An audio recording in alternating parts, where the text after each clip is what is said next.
robot or some sort. And so now we're about to do a very similar thing.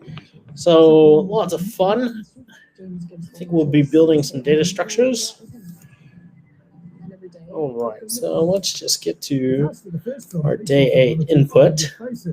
Yeah, it's basically there'll be an accumulator, a jump, and a NOA.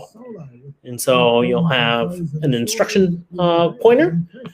You'll have a program or a concept of a program.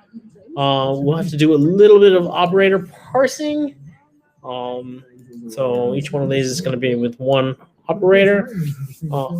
We're definitely going to need to generalize this because if we know Mark's puzzles, Eric is his name. If we know Eric's puzzles, this will get more complicated as we move along. So this is an infinite sequence justice program will run forever. The moment the program tries to run any instruction second time, you know it will never terminate. Immediately before the program would run an instruction second time, the value in the accumulator is 5. Run your copy of the boot code immediately before instruction is executed the second time. Okay, so first we have to do this. So let's go ahead and put the input in. Nothing special then? It's pretty special for us. 623. All right, this is day 8-1.txt. I can almost guarantee that we're not going to get this right the first time. So I'm going to go ahead and just bring the copy because it's there's just so many things in these, and it's just it's very hard to get right the first time. It has been done, but not very often. All right, so day 8, we're going to have a concept of instruction.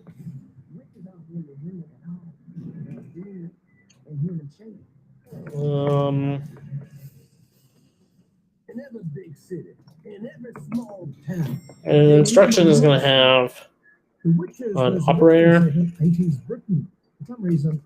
Operator. The operator is going to be Alabama in the 1960s. Yes.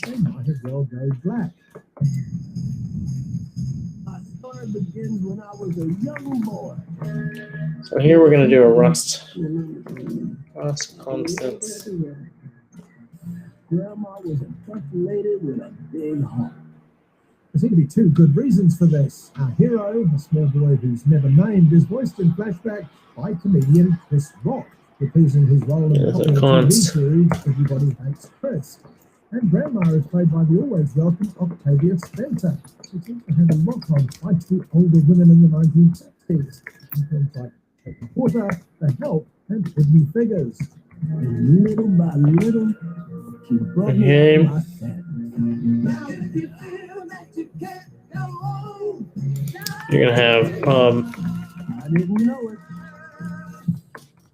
There was a dark shadow looming near a processor, Once we established that witches are on the horizon, and the processor is going to be pointing to a U size, which would be the so you have the instruction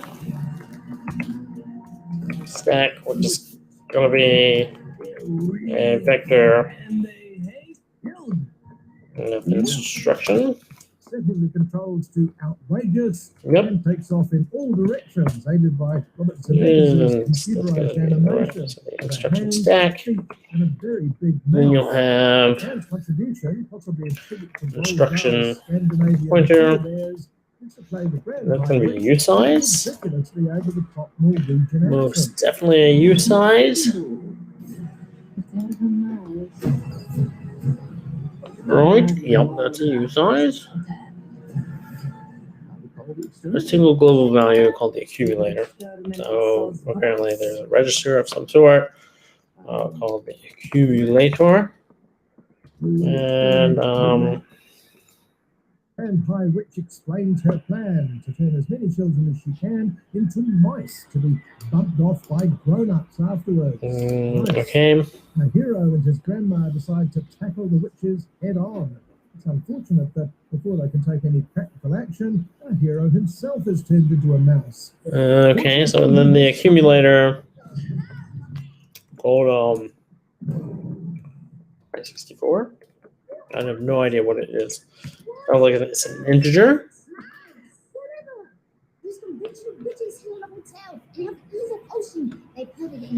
From the jump instruction. They always find the chocolate. It's standard evil witch procedure. A new British friend called Bruno was lured into taking the mousifying potion mixed into chocolate. You can never have too much chocolate. And it seems So that's I think our processor at this point. Now, let's say inheritance struct rust. Yeah. We can anything. Then you need to use composition. Oh, okay. So we don't do inheritance here. But these 2020 witches are treading in some pretty big footprints. The book was first filmed in the 90s by an unlikely but remarkably effective pairing. The co-directors were the Muppets' Jim Henson and pop director Nicholas Roeg, better known for adult fare like The Man Who Fell to Earth.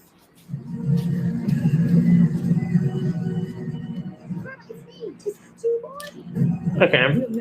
I think, just work with me here. I think this needs to be a trait. The success of that first And the reason I think it needs to be a trait is I think what we're going to have is we'll have pub struct. I think we're going to create structs for each one. Or as evil, or frankly as novel as their predecessors.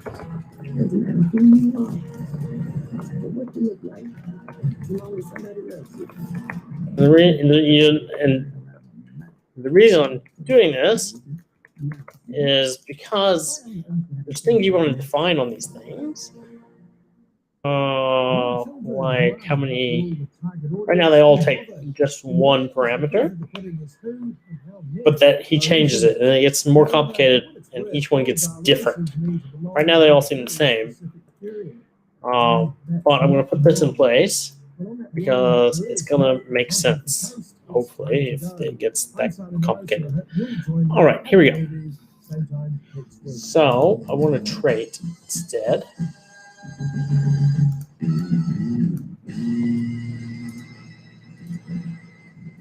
Thanks on the next down night to close the prize top country culinary journey with the top journeys.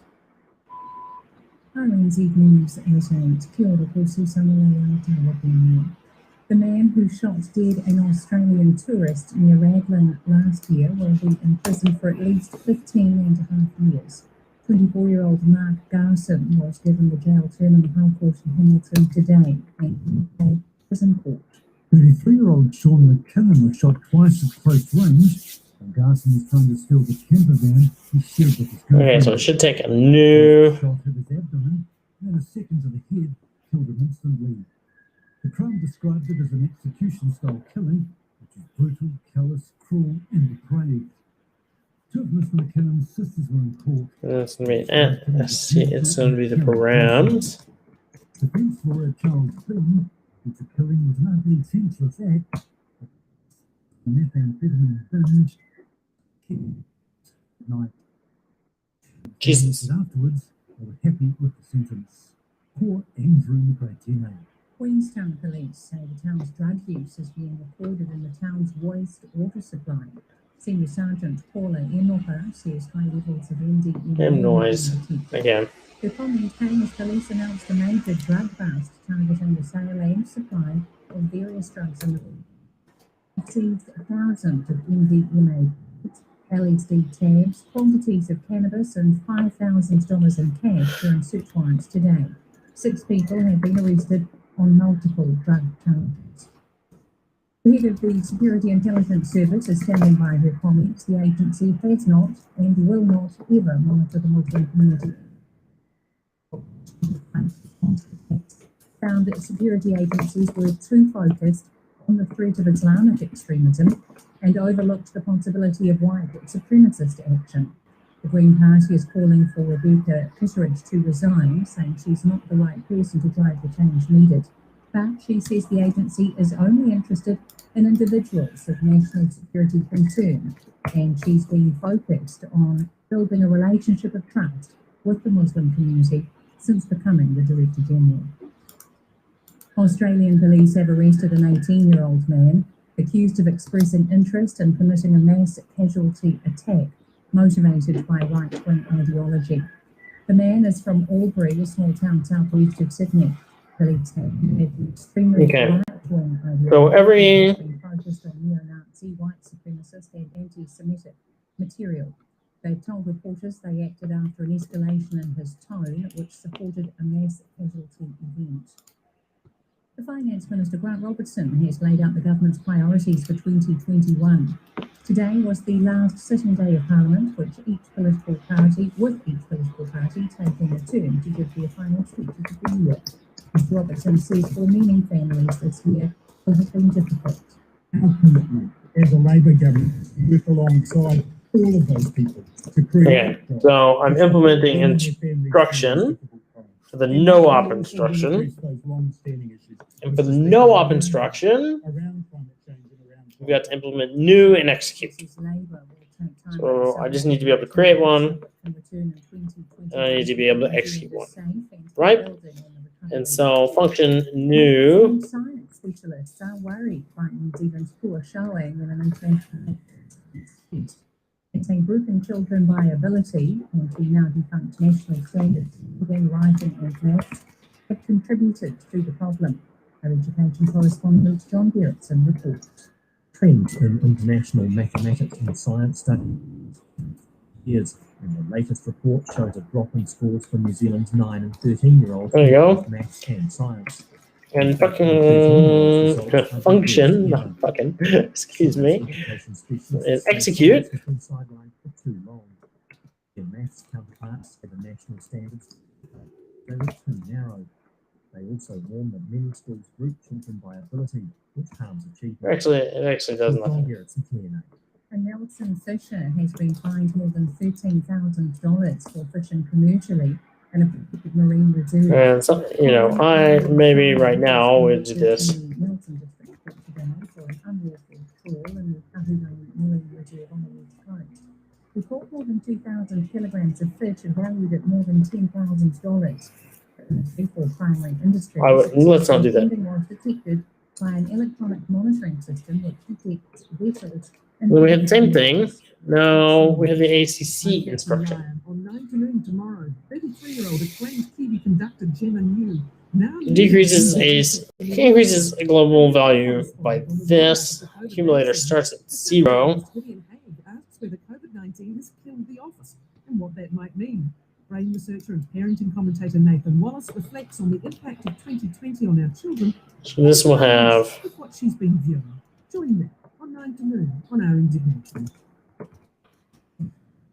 Moment 13 short forecast. Zero Santon. Northland to Waitangi or Manville Bay of 24 Marinere. Scattered showers turning to rain tonight, some heavy falls. Easing to showers tomorrow morning. okay, and then ACC instruction as an op.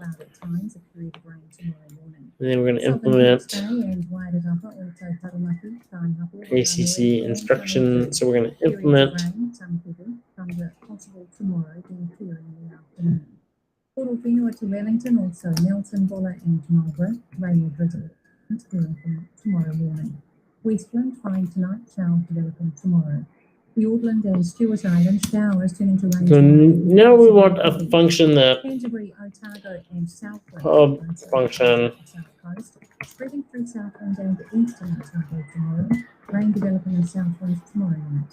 Chatham Islands, low cloud or fog, a period of rain tomorrow. Good night. 6.5 minutes past. And so parse params. Thanks, Susanna. Max continues with new Brian Trump later in this hour. Our window on the world asks if we achieved, or somebody manages to make, efficacious vaccine for COVID-19, which can be reproduced in the billions, and if we can ship it out to billions of people and inoculate them against that particular disease, would that mean we go back to normal? There's only left the breeding. Ooh. Before that, Dateline Pacific has 3 stories about primary industries. So I just read something. The Eastern Pacific And I think it's important. And a watermelon shipment from Tonga which went off. And that is, I think I need to use an enum and not do what I'm doing. Responsible for government is frustrated. Roy Hawkins has the details later in this hour. And first off, I have it in my hands, as I often say. The prize for this week's pub quiz is called Top Country. It's a cookbook, a culinary journey, in fact, to New Zealand with the top twins. You can picture them. Okay, so it should be Very fine looking vegetables. struct instruction. No. Enum instruction. You have no-op instruction.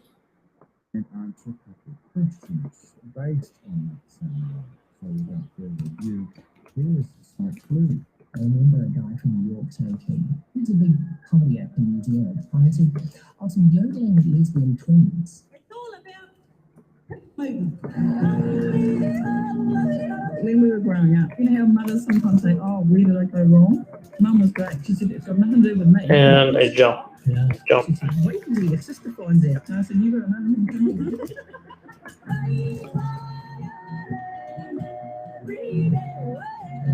They bloody made it. You got to take your head off to them. Never dirty, but scruffy. And they add a bit of colour. Good old country western girls. Let's take a long, hard look at them, ladies and gentlemen. Those characters just sort of come out of us. Hey, that's the sort of man we're turning out in this country. They're the life party, those gay people, and it's lovely to have them around. Just another night away. Just another roadside girl. In any kind of political movement, there was a song that maybe makes people feel brave or strong. Okay. We were messing with it. I'm going to undo this. Yeah, because this is going to be very wordy. And I don't like it. I think we're going to use the enum. She was just so great. She was just amazing. I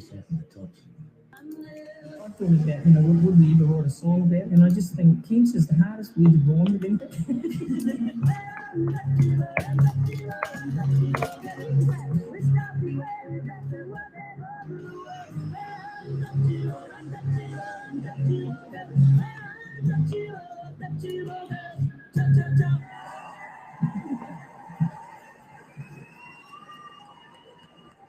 We don't know them that well, do we, Kim? We don't sort of mix in the same circles. I mean, a bit of a ladies' man, of course. Yeah.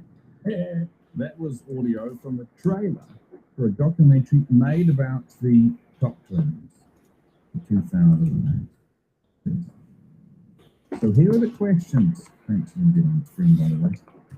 Here are the questions. What was the name of that documentary? What significant birthday did the twins celebrate back in 2008?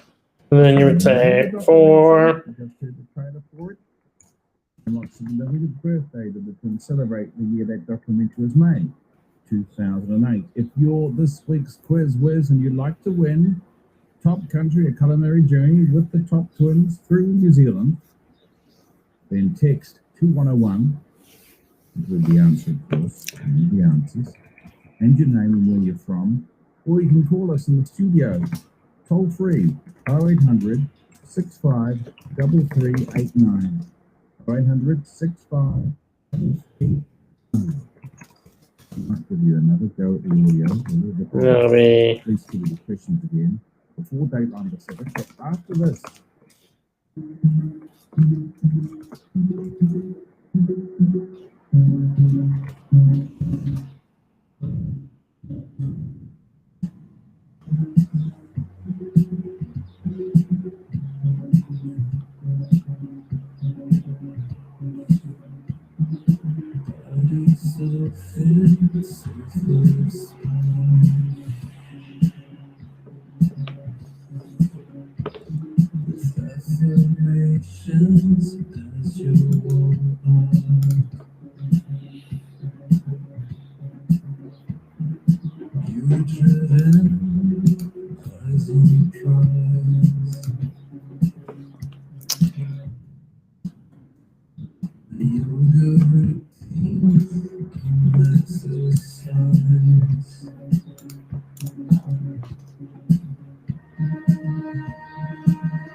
so yeah, there's an iter, instruction iter. Where it say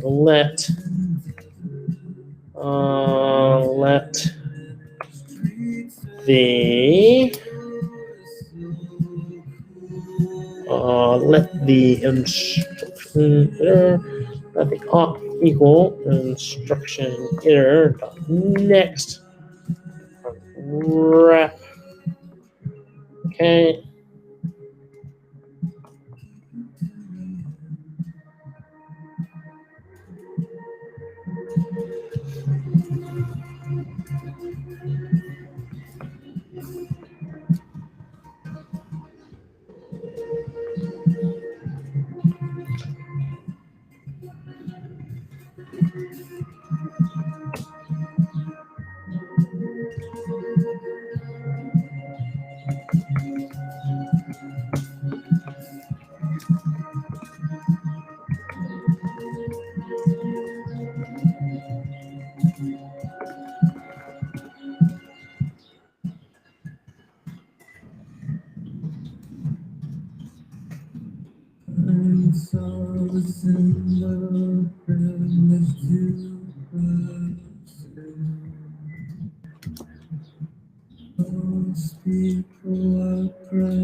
I think you get that. That's a match. Yeah.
splendid strings there. That's a track from Jonathan Bree.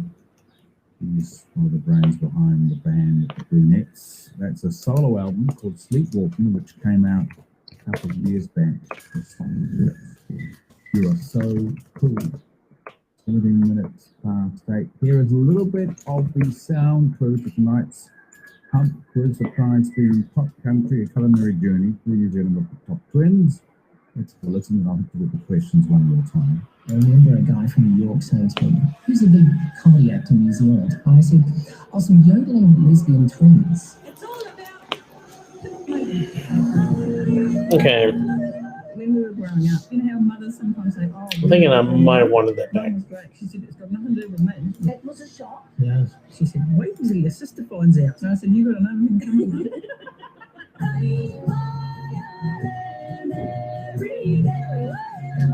Well, you made it, and you ought to take your head off to them. Never juicy, but scruffy. And they add a bit of colour. Good old country western girls. Let's take a long, hard look at them, ladies and gentlemen. Those characters just sort of come out of us. Hey, that's the sort of man we're turning out in this country.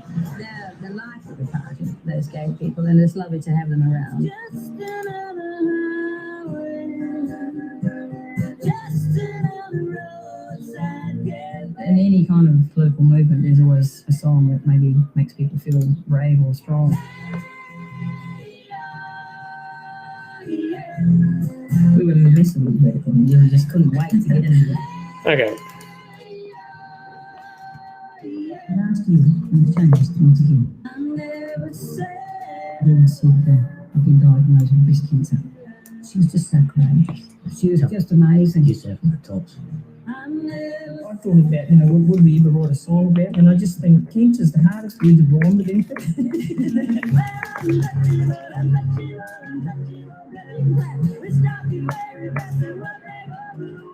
Right. That's a bit of the audio from the trailer to a documentary made about the top twins in 2008. We want you to tell us the name of that documentary. Name of the documentary and the significant birthday the twins celebrated the year that film was made, 2008. You wouldn't have the answers and want them to win Top Country, a culinary journey with the top twins through Aotearoa, New Zealand. And text us on 2101 or just I don't know if it's going to be an I-32 thing. I'm trying to think. 6533 It depends. I don't think we can say it's going to be that. I think. This to send answers through. You're listening to Deadline from R&D. Today, Is that all it was? And gee, make your own mind up about whether you think that's worth doing what they did. New Zealand spy agencies criticised for failing to report evidence it found of the planned sale of a nickel plant. Also, Starting on January 1st, there will be no management of tropical tuna fisheries in the Eastern Pacific. the Eastern Pacific Tuna Commission fails to sense regulatory measures for the fishery, and the Tongan government says it shares Australia's frustration over the failed shipment of watermelons to the New Zealand market. New Zealand's spy agency is being criticised after a former agent revealed that in 1989 and 1990 went into a house and found evidence that a man was raping his daughter, reported to police, leaving her to be sexually abused until she escaped 2 years later. When Ronald van der Plat was finally held to account, he became known as one of New Zealand's notorious sex offenders, raping his daughter. In-depth investigative reporter Karen Espiner, who broke the story this week, found that prior to coming to New Zealand, Van der Plat had spent a significant amount of time in Vanuatu and had been deported on suspicion of sexually abusing his daughter. Espiner told me he believes it was Van der Plat to Vanuatu that put him under special intelligence services radar. Now, if this started in 1969, when Van der Plat was starting off there, and he spent years there. And indeed, it was written a book. I couldn't vouch for the quality, but I think he was something of an amateur. There's something of an amateur photographer as well. He wrote a book about the culture and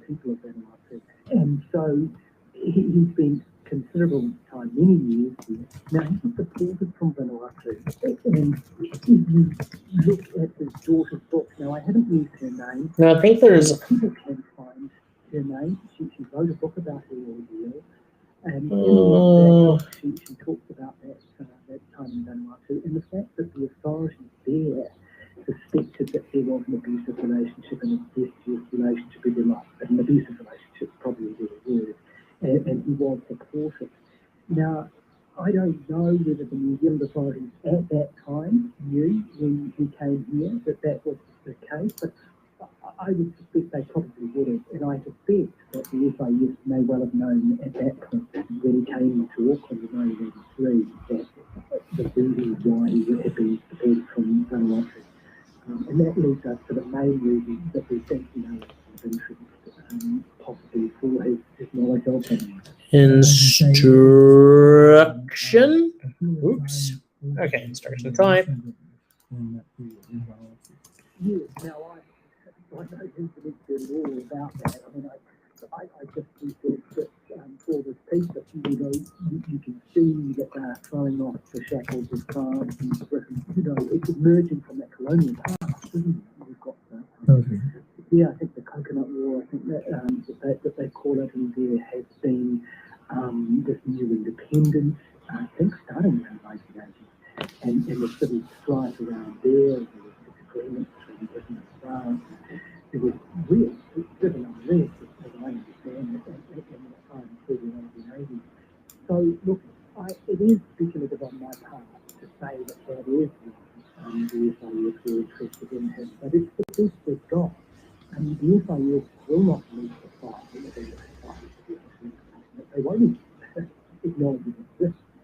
That's the level of secrecy that they have around him. But we do know that the FIS, as part of the Five Eyes, our intelligence agencies, they linked him to the American, British, Australian, and Canada. It's possible that one of those agencies is deeply interested in that area, and maybe we were too.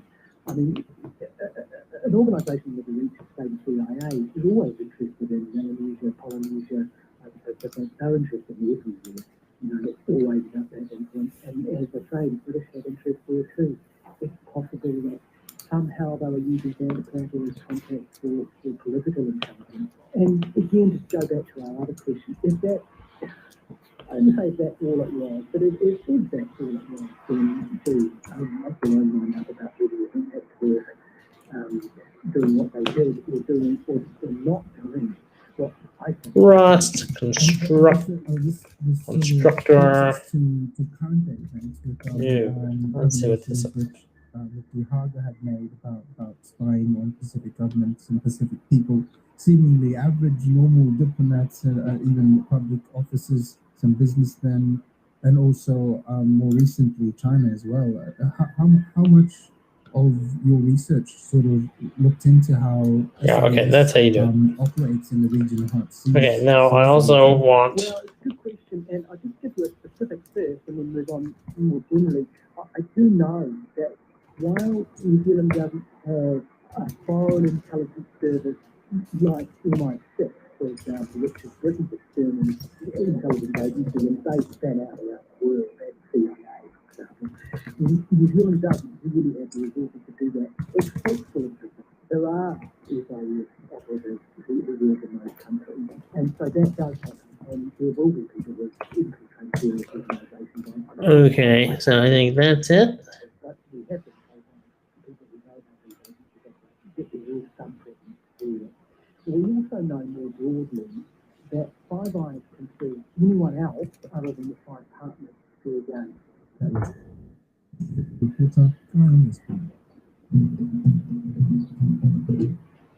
There's unrest in New Caledonia over the planned sale of the Brazilian-owned Vale nickel plant, which is the region's costliest industrial installation.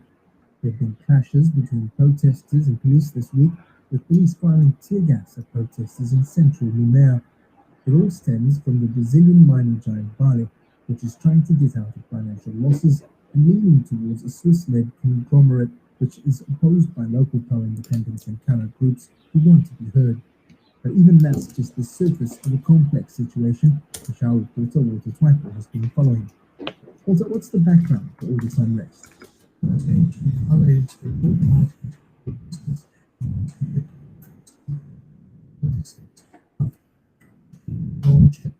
Threatened to Moscow the site a couple of years ago,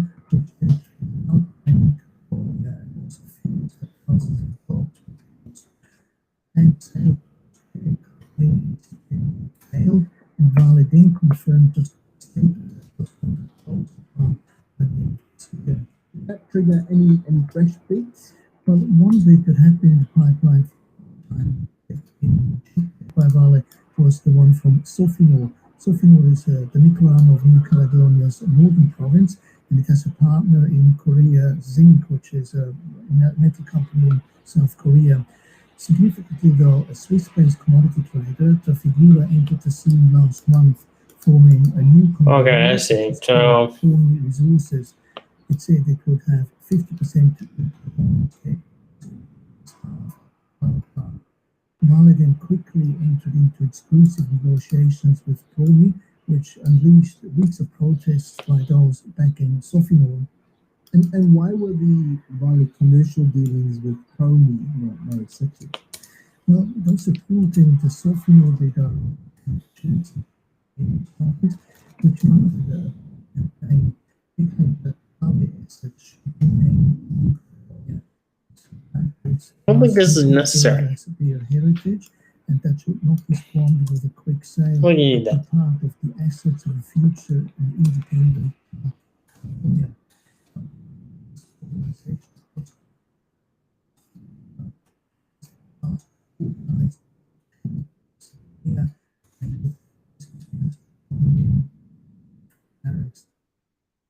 How successful is that? Things were somehow put on hold. They were and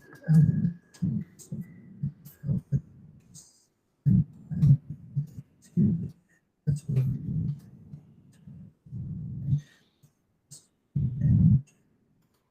and so on. But to everybody's surprise, at the end of Monday, Korea Zinc issued a statement because it's going.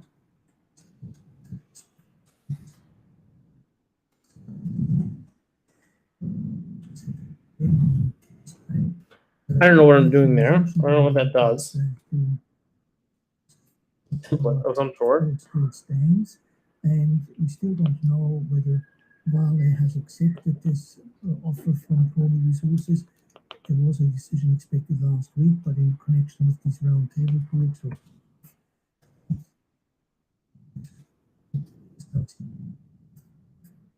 and while, of course, jobs are at risk if Vale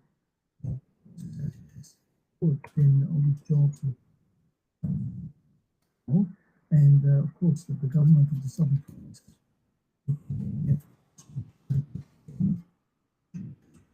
Get rid of that leading plus line.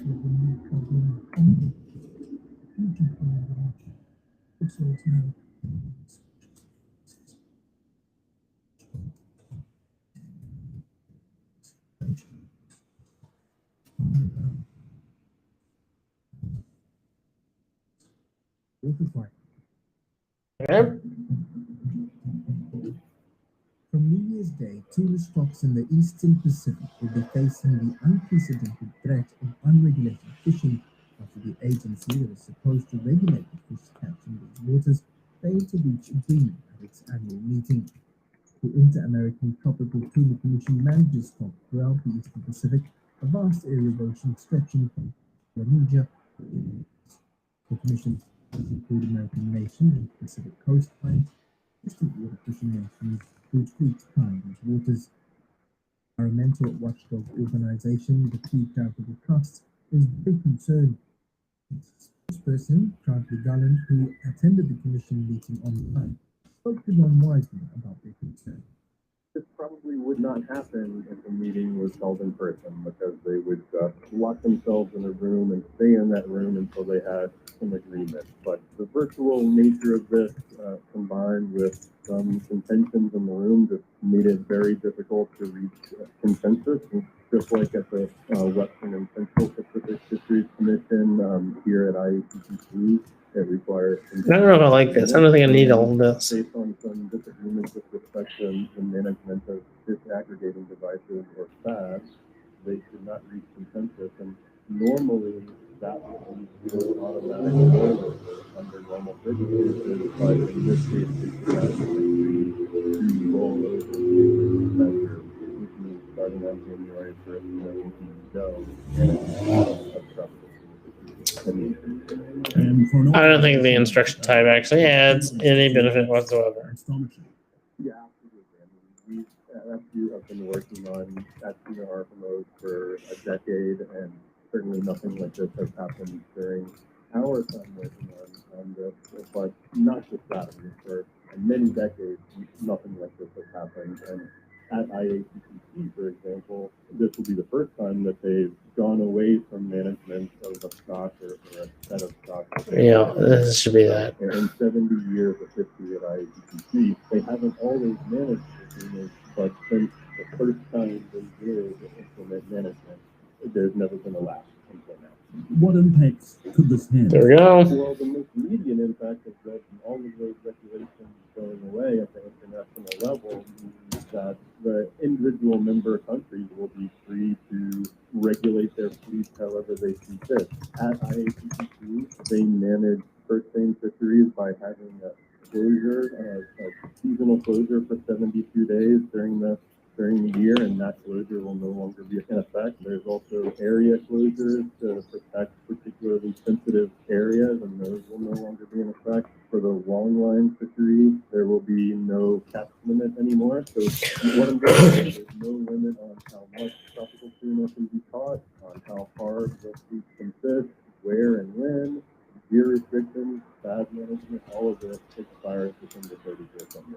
Is there any way that this can be turned around before then? Well, we certainly hope so. We're calling for an immediate emergency session of IACCC to address this before that expiration. This is an unprecedented situation, but given the situation, certainly anything is possible. We would have preferred that they kept the meeting open until they were able to reach consensus agreement on something while everyone was together. But if it's a matter of the chair and the officers calling an emergency session between now and the end of the year, that's something we would certainly support. As Peter of the Trust Country Gallery. And that's it for this edition. Lines.hitter. You can get as a podcast wherever you get your podcasts, and there's more Pacific news, paraphrasing the RNZ website. Just click on our Pacific tab. See you by that next time. Not Matt. String Thanks, Roy. to About 8:15 tomorrow. parse instruction. 5 minutes to 9. Also has your time to get in an entry to this. Okay, so that's the instruction set in one line. That's very nice. Good news, lots of you worked it out. Bad news, lots of you worked it out. That's unnecessary.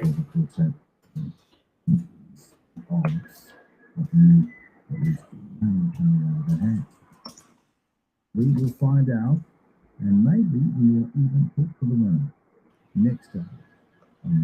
The rest of this out, it's window on the world. It's on prospects for efficacious coronavirus vaccine. Does this bring the world back to normal, or is it too late for that? As the UK becomes the first country to approve Pfizer vaccine for COVID-19, women who've been shielding in their homes for 9 months, and a doctor who's worked without a break 258 days. I'm tired. I'm exhausted. My staff is exhausted. Yes, the vaccine is very well appreciated and we want it, but I'm also realistic. And I also understand that it's not going to be easy to vaccinate all the people that need to be vaccinated. Within the next few days, some of the most vulnerable people in the UK will receive their first dose of a newly approved COVID-19 vaccine.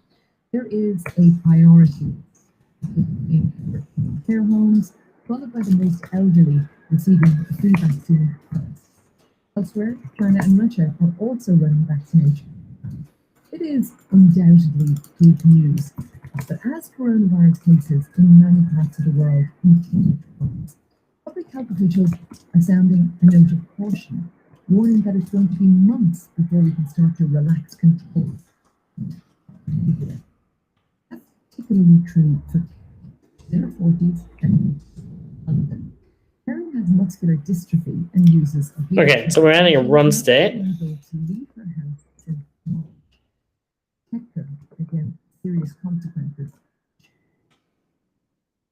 The instruction to stay at home is no shielding for that. Soon, I asked Carrie what we learned. She heard that the first vaccine had been approved. It comes as a glimmer of light at the end of a very long. There we go.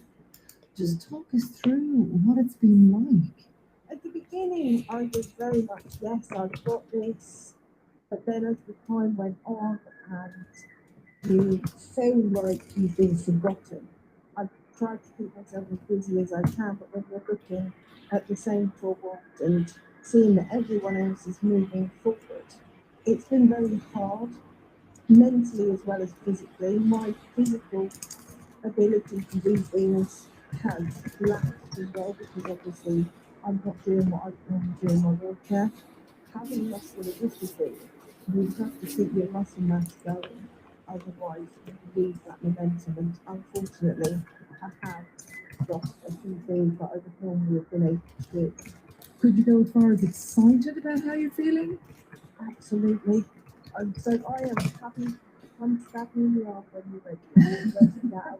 I'm happy you have knock on my door, look at me door and say, "Are you ready?" Yes, I'm ready. You're ready. Okay, I want to play another message that we received, Kelly, as we, begin to hear how people are reacting to this news. Hi, my name is Sarah and I'm from the West Midlands. I'm a mum to extremely vulnerable 6-year-old boy, and since March the 11th, we've been shielding. The extent that we've shielded me, I've not been able to take my daughter since March. We've not been able to visit grandparents. We've not had any caring, and my son has a 24-hour care plan. So I've been physically, alongside my husband, been doing that. We cannot work because we've got the carers, but we couldn't just have no money because we're shielding my son's animal. The news of the vaccine this morning, it brought the joy. I can't imagine the joy of getting this vaccination with the and that I've done wrong. You still have to shield them, and I'm very aware of that. But it would also mean that I could take my daughter and stop being so scared. Every time I have to go somewhere, to chemist, to anywhere, when I enter the door to parcel, to fear and just leave me. The physical exhaustion of caring for my son 24 hours a day has taken its toll. The emotional fear of keeping him safe, of what if I got this virus to him? What if I got the virus? Who would care for him? But as I've gone and looked at the list of who's going to be on it, again, I feel that he's been overlooked. Yes, Daniel is a child, and they're saying the risk is extremely low. But the fact is, Daniel has chronic lung issues, he has no immunity, so the risk would be high. As I see that carers in care homes are getting the vaccination, I would just wish that those caring in homes would be getting it too. I've done what they've asked me to get my son safe, and don't worry, I'm happy to do it. These are my words. I just want to help my body again. I want to turn back to you, Carrie. You've heard that story there, and I'm wondering, what's at the front of your mind when you get your freedom, perhaps, through this vaccine? I mean, that story is heartbreaking and very much close to home because my husband is my carer. It's hard because he worries about me. So the sooner I get that, and again, it's survival. The fact is that it's a forgotten world. We are, very much down. And I've always said to that is the only way I'm going to catch it from the outside in. If I catch that, at least only a certain percentage of it that is going to work. But there's still a possibility that if my husband then starts going out because we relax a tiny bit, there's still that risk that even though I've had it, he hasn't had it. So it's a catch-22 of how to shield them. I understand. So you need to get it, is what I'm hearing there from you. And then anybody outside of your circle there, just in my last few seconds, that you want to go and give a hug to? My nan. Oh, Kerry, who has muscular dystrophy, and you also heard from some medical professionals. The vaccine offers the prospect of a respite from grueling workloads and the emotional toll of treating COVID. We're about to hear from Dr. Joseph Braun, Chief of Critical Care at the United Memorial Medical Center in Houston, in the U.S. state of Texas. A photograph of this doctor went viral this week. Shows him kitted out in full PPE gear with plastic overalls, gloves, mask, and visor, cradling an elderly man. Is the reality of the front line. When I spoke to Joseph, he had worked 258 days without it. When we talked about how that. He gave me his reaction to the news that UK regulators had approved the Pfizer vaccine. It's great news, however, that with a grain of salt. In order to have reasonable immunity, you need to vaccinate 60% of the global population. I mean, you're talking about what, 1.55 billion doses? It's going to take time. And more importantly, to me, in the United States, I see it as an uphill battle. Because when I talk to my patients, when I deal with my colleagues, many of them say that they are not going to take the vaccine. I see that a lot in the Latinx community as well as in the African American community. I mean, they have some cultural reasons which they are not too keen on receiving the vaccine. And even though coronavirus has killed more than 250,000 Americans, I really believe that it's going to be an uphill battle. Yet I am happy that at least one vaccine is already approved, and hopefully a couple of others will be approved in the next few weeks so that we can get access to the vaccine. If there were access to this vaccine and if people took it, how does that make you feel? Oh, it makes me feel very good because that would mean that I would not have to work day after day after day. I mean, I don't see an end in sight at the present time. We are going Cross match. in Texas, where our number of patients has risen exponentially over the last few weeks. I'm tired. Yeah, used to bing bing. It's exhausted. So yes, the vaccine is very well appreciated and we want it.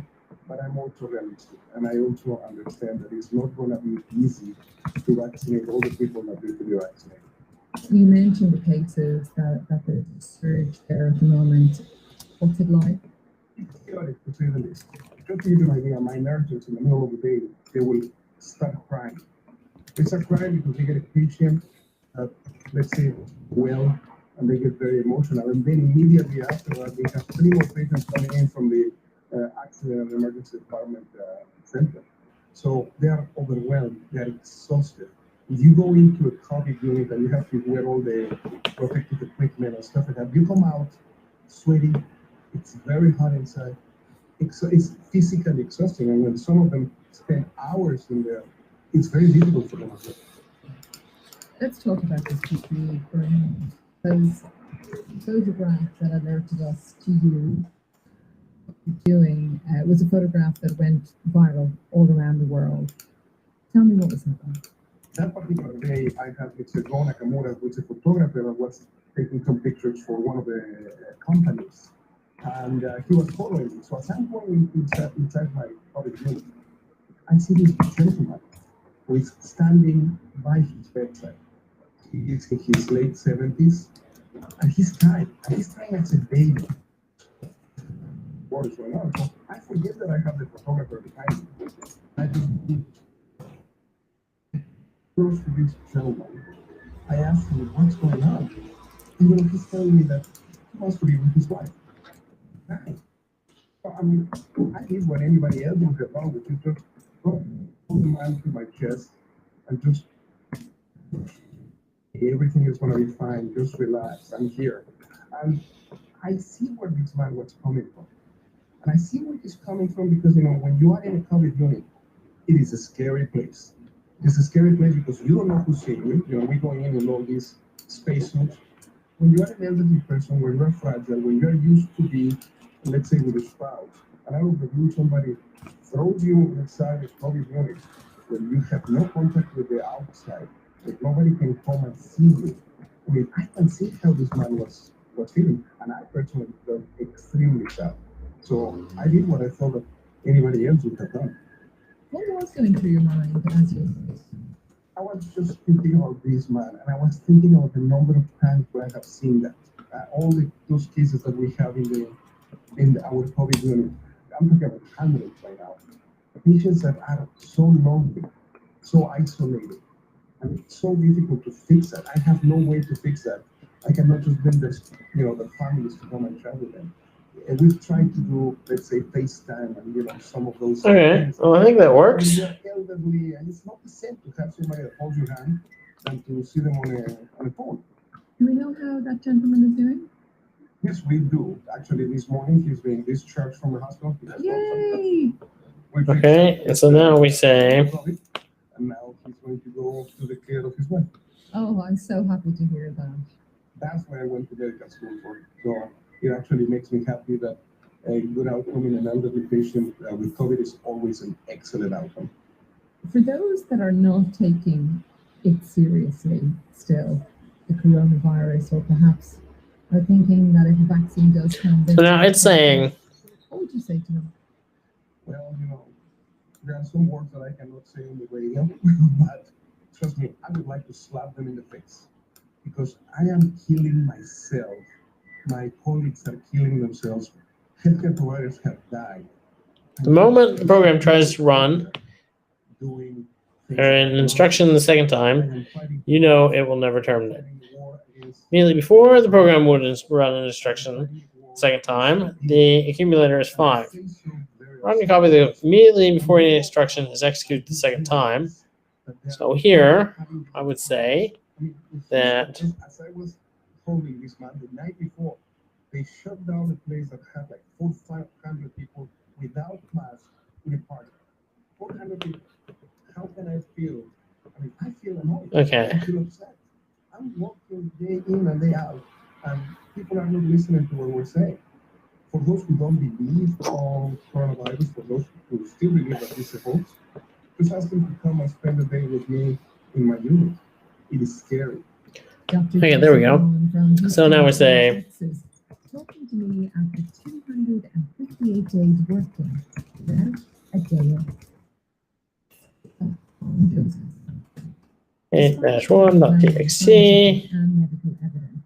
Some people do believe that COVID-19 does not exist, or that it is not as lethal as official figures suggest. Asks or argue that measures to control the virus, such as lockdowns and restrictions on gatherings, aren't price worth paying. In the United States, the debate seems to have become increasingly polar. Wearing masks, and some politicians are arguing that restrictions on socializing should be lifted. We are going to hear from Priscilla Giddings, a Republican member of the Idaho House. In conversation with Dr. Isaac Bosch, an infectious diseases physician, scientist from the University of Toronto, Canada. First, Wayne Hoffman, who is All right, let me say self.state. Eagle running. And campaigns against wearing masks. It's quite Then we use loop. in the about phase that the various public health officials resorted to back in March. If you remember, the U.S. Surgeon General, Dr. Anthony Fauci, the leading virologist in this whole thing, said don't wear masks. They were emphatic about that. Masks don't work. They don't do anything. And then they changed course, and the reason they changed, apparent, is that it became a wonderful crisis communication tool. Here's something you can do while we wait for a vaccine. Dr. Isaac, what would you respond? We all have to appreciate that data evolves and our understanding of I would say, what masks do and what masks don't do has certainly evolved during the course of this pandemic, and that's what happens when you integrate meaningful data into policy decisions. We know masks can certainly help reduce the spread of an infection, and certainly at a population level, they can be helpful as well. But a little bit, not a ton. But they certainly can help, and they certainly are meaningful. You should put on a mask when you go into an indoor setting. It's simple as that. I never said masks don't work, that the effect of a mask Okay. is zero. I'm sure it has some effect on limiting transmission, but I would question the amount that it's been sold as being this virtuous thing that if you wear a mask prevents the transmission of the virus. It does not. Do you ever wear a mask? Hardly ever. I have a new grandbaby, and my daughter believes very much in the mask rhetoric, and so when she asks me to, I do. That's the only occasion that I do it. And is that only because she asks you? What Let's about if a not do the stranger instruction kind yet. I do not. Let me turn to Priscilla, who's also here with us. You're very welcome, Priscilla. I just want to run a headline from the New York Times that I was just reading before I came to you. U.S. hits record deaths with hospitalizations top 100,000, nearly double the peak from the first wave.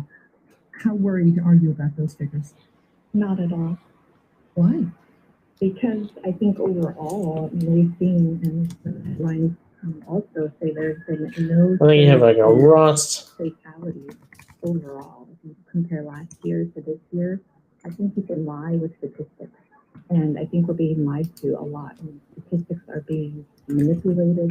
The data is not truthful.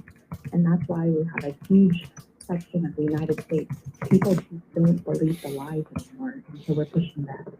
For Centers for Disease Control and Prevention, in their last count, there were excess deaths. So 300,000 more people in the United States from late January to early October compared to the average number of people who died in recent years, Priscilla. Why did you think that's a lie? I don't have the privilege of looking at exactly what you're looking at. I've seen several reports where there's no surge in fatalities. As far as having an open and honest discussion, I think that's what we're lacking. We have, I think, a lot of researchers and doctors and scientists who are trying to have open and honest discussions. One that's kind of being ignored would be the Great Barrington Declaration, where we have nearly 50,000 doctors and scientists from Harvard and Oxford and Stanford who don't even mention that. There's some key, the best way to tackle is to have focused protection and to help our community build that community to the virus through natural infection, and then try to focus on helping those who are higher at risk. I don't know if I can do that. Absolutely agree with. If we could transfer the conversation from lockdowns and government mandates to how can we come together as a community and help those who are highest at risk. You know, a brand new baby is not high risk, but grandparents are high risk. And so let's focus on helping them. Dr. Isaac, what would you say in response to Priscilla? There are some components that I do agree with Priscilla. I really appreciate the sentiment that we need to have open and honest conversations. They should be non-judgmental, and we really need to have better community engagement and communication strategies. Because, quite frankly, if we look at the United States, this has been a very polarizing epidemic, and we certainly see political differences in how people respond or perceive this infection.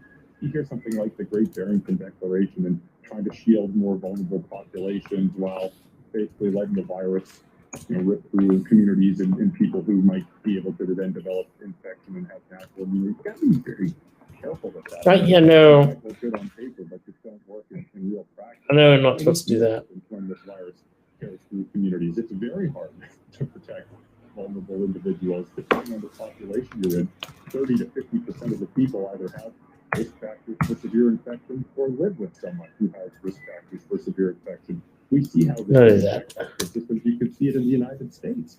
We see the deaths mounting up, where we're closing in on close to 300,000 deaths. And, this virus really only started taking off in March. Hang on. So now we have And I really respect an instruction count. And they are working hard, and they are risking their safety. But that's what they're trained to do, and I have high confidence in their ability to do that. The community absolutely is coming together and is helping everyone. and we're not at max capacity. We can't live with the fear of we're gonna be at max capacity. We're gonna make it work. We're strong, we're resilient, and we will get through this. I had coronavirus before anyone knew what it was. I had it in November after I came back from Thailand, November last year. And it was terrible. And, Okay, so I didn't think I do that. On anybody, but the simple fact of the matter is that most people who get the COVID-19 survive.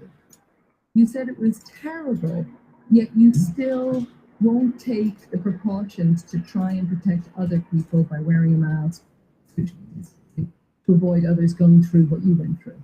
It's not as if half the people who get the coronavirus are going to die. I just hope people listening have an understanding of how significant this virus is, how it can impact people's lives, their families' lives, their community, the health and well-being of their community. I really hope people listening to this put a mask on where they go indoors, listen to their public health leadership, accept vaccination when it becomes available in their community, and take this virus seriously because it is a real threat. If it's not obvious to you now, hopefully it becomes obvious to you shortly. We do have what it takes to turn this around. There's multiple success stories around the world. Take the virus seriously. It's real, it's here, and we can do things to mitigate its damage. Dr. Isaac. That seems right. You also heard from Priscilla Giddings and Wayne Hoffman. Vaccines promise an eventual end to this Now, terrible pandemic. Obviously, But there will always there be is some no way. unconvinced. I said do not disturb. That means do not disturb. Oh my gosh. A little bit more positive. I'm Nuala McGowan, and you've been listening to BBC So Conversations. what that means is I think okay, yeah, now I think we're ready to run it. Lines, process, and then you do CPU dot run. That's gonna run until the second instruction. And then you're going to CPU dot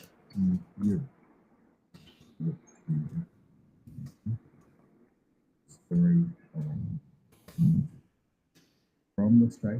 okay, that's how it. Y'all ready for this? Now this is where we start debugging. Right, we did all right. Wasn't great. Wasn't our best. Okay. So that should be okay.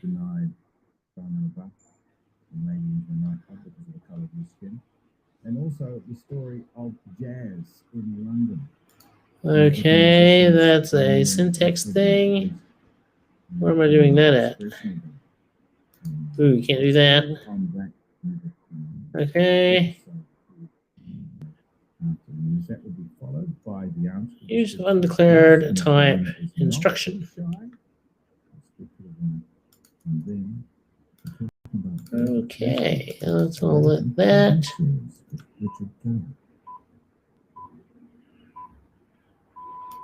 And Lindsay News at 9. Kira Susan The Prime Minister, Jacinda Ardern, wants to wait for the outcome. Okay, let's try it. And to Parliament before considering a royal commission into the Focardi eruption disaster.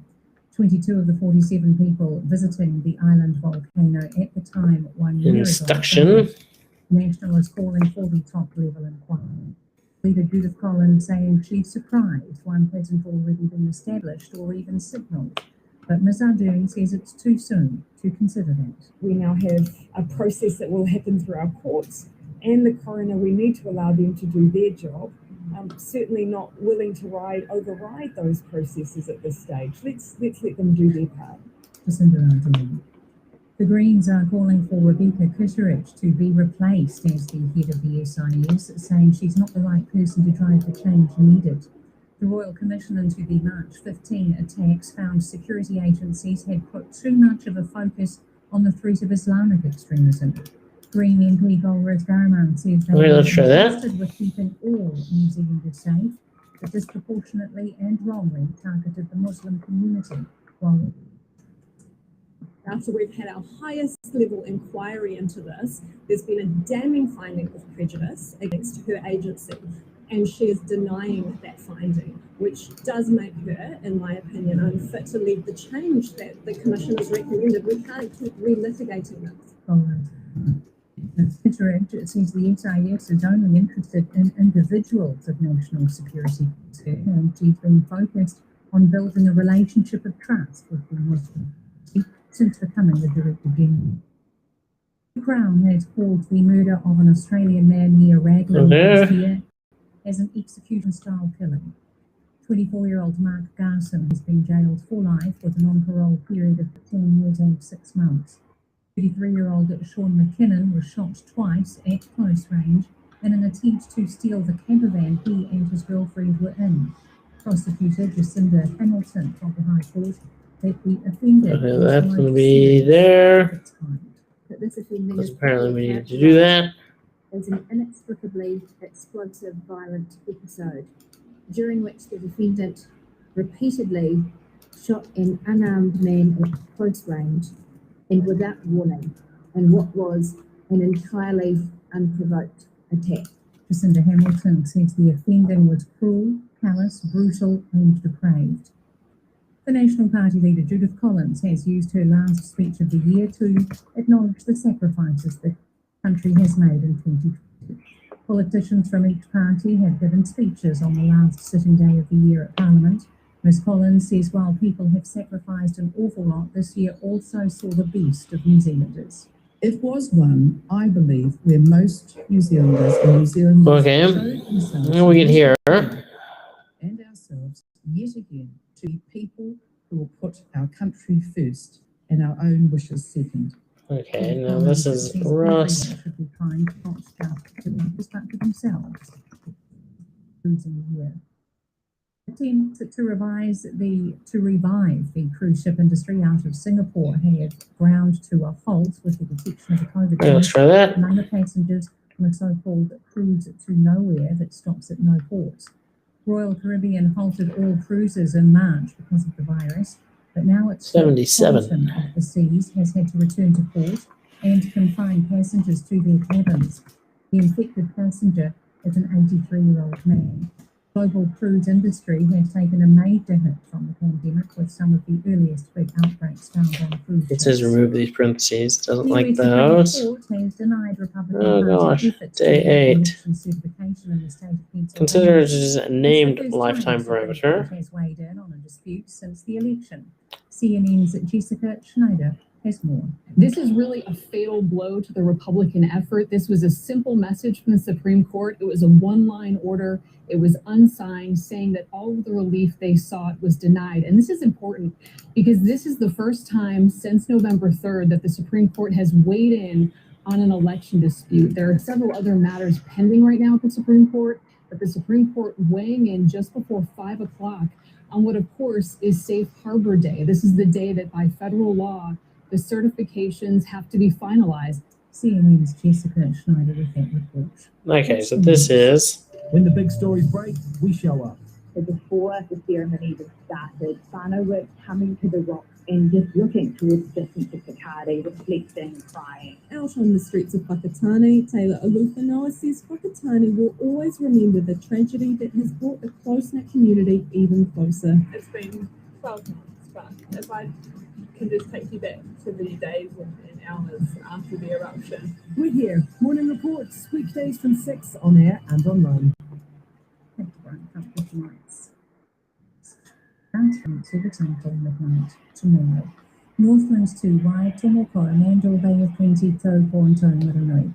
Scattered showers turning to rain tonight, some heavy falls.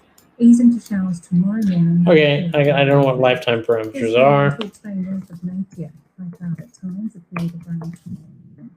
For southern Hawke's Bay and Wairarapa, also Taramaki, Kaihapu, Honolulu and Manawatu. Periods of rain, some heavy thunder possible tomorrow, then clearing in the afternoon. Portofino to Wellington, also Nelson, Bulla and Marlborough. Rain or drizzle at times, clearing from tomorrow morning. Westland, fine tonight, showers developing tomorrow. Fiordland and Stewart Island, showers turning to rain tomorrow evening. Oh, lifetimes is sprint dangling references. Canterbury, Otago and Southland, isolated showers about the south coast. spreading through Southland and eastern Otago tomorrow. Rain developing in Southland tomorrow night. Chatham Islands, low cloud or fog, a period of rain tomorrow. A full roundup of the day's main stories is in our next news and weather at 10. This is RNZ National, 6 minutes past 9. Thanks, Susanna, and this is Nights and RNZ National. I'm Brian Funk. It's lovely to have your company. In this hour, at the end of it, before I speak to Karen about what is on in Lately tonight, we will talk to Bridget Gallagher, who's one of the brains behind a reality television program called Heritage Rescue, which is entering its 3rd season, in which Bridget and her team go out and find a museum that's, well, could be Okay. I mean, I guess often it's easy collecting the stuff, but it's the curating, it's the presentation, maybe, that counts. For example, they will go to Portopito, Maltas. You might know that as Smash. No, the world function takes string slices, which are references, because we don't want the longest function to take ownership of its parameters. Famous for its part in a film of the same name. How could you possibly make that any better? Does it need to be rescued? And that's one of the places they go to. Also, they go to, interestingly, even the tunnel. The Stonefield. I do want to take ownership. Alongside the Motor Harbour in South Auckland before the spectacle in the tunnel, because they fear that this particular piece of land, sacred to them and prized to them, is going to go into private hands. Well, what did they make of that spot before the occupation? Those are just 2 of the places that they go to in season 3. We'll talk to Bridget Gallagher about Heritage Rescue. Later in the hour, we'll have the answer to this week's Hump Quiz and the winner. And right now, it's episode 4 of Black Music in Europe, in which, during on rare recordings, Clark Peters embarks on a series revealing the unexplored history of black music across the European subcontinent, including Great Britain, in the aftermath of the Second World War through the late 1970s. This was an era that saw countries like Algeria, Jamaica, Cape Verde, and Trinidad shake off European colonization. These nations expressed their newfound sense of freedom through songs. But many of those songs were recorded in European studios. Tonight's episode looks at the music of Black Europe at the height of the 1960s. We hear about the Cameroonian guitar legend Francis Bede in Paris, Afrobeat pioneer Fela Kuti in London, and free jazz globetrotter Don Terry in Stockholm. But Peters also tells the story of the jazz group the Blue Notes, who fled apartheid South Africa for a new life in New York.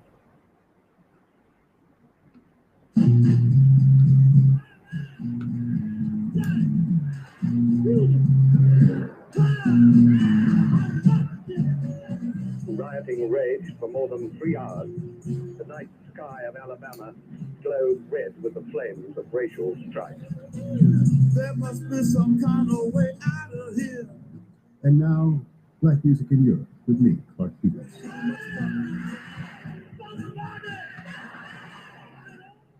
In the mid-60s, Black America fought for civil rights to a soundtrack of jazz, Motown, and soul. Acts like Otis Redding, James Brown, Diana Ross, The Temptations, Jimi Hendrix dominated the airwaves. But a whole host of underground sounds emerged from Black Europe itself in the mid-1960s. And that's what we'll be listening to today.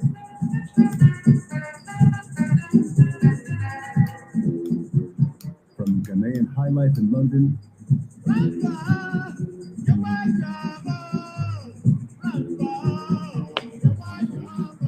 to North African yeye music in Paris.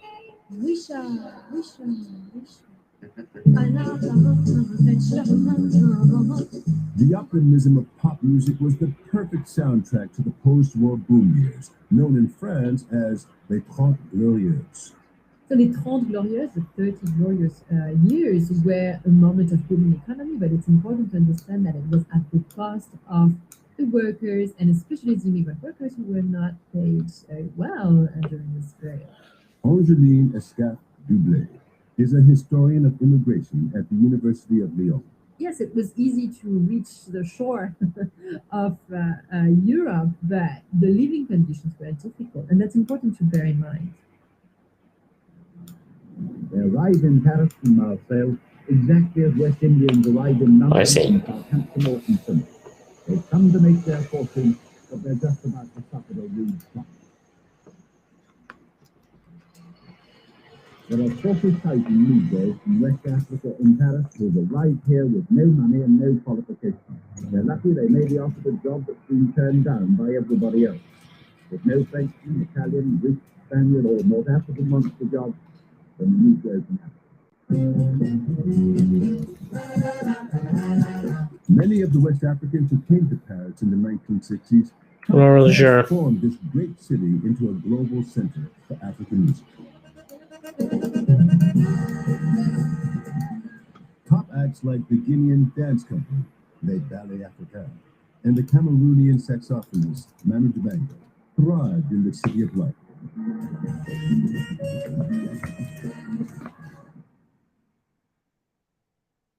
Another Cameroonian star here was the musician and writer Francis Bébé.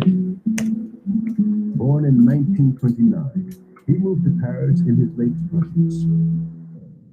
Well, I was born in Cameroon. I grew up in Cameroon. Here he is talking in 1984. And my family was a musical family. Would play an instrument, so it was very easy for me to get into music, which I loved from a very early age. We lived in northern area, and at that time, that was when the colonization was, and people believed then that to be somebody important, one had to be educated in the sense to know he was educated. As a child in family, my father used to listen a lot to classical. Patrick Bruder, son of Francis.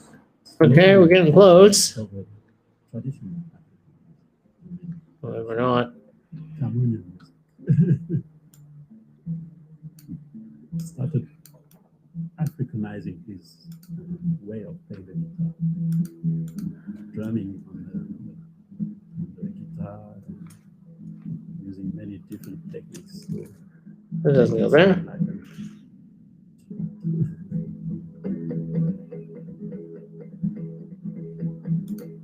Those people who were so-called civilized people in my country at that time would turn their back to African tradition, African music in particular. Okay, so I'll be honest.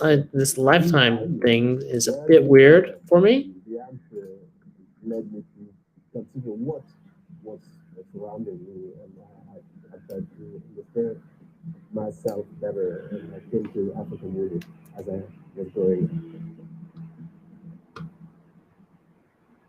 Francis Bébé got a job at the UNESCO World Cultural Headquarters.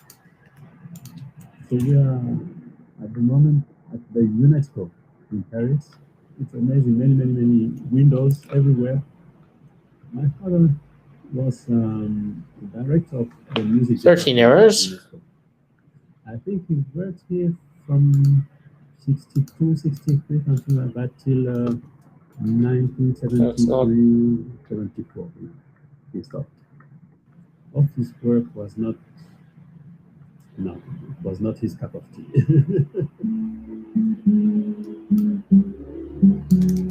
While he was working at UNESCO, Francis Bébé found time to record this, Le Chant du Bigard, from his debut album, Pieces for Solo Guitar.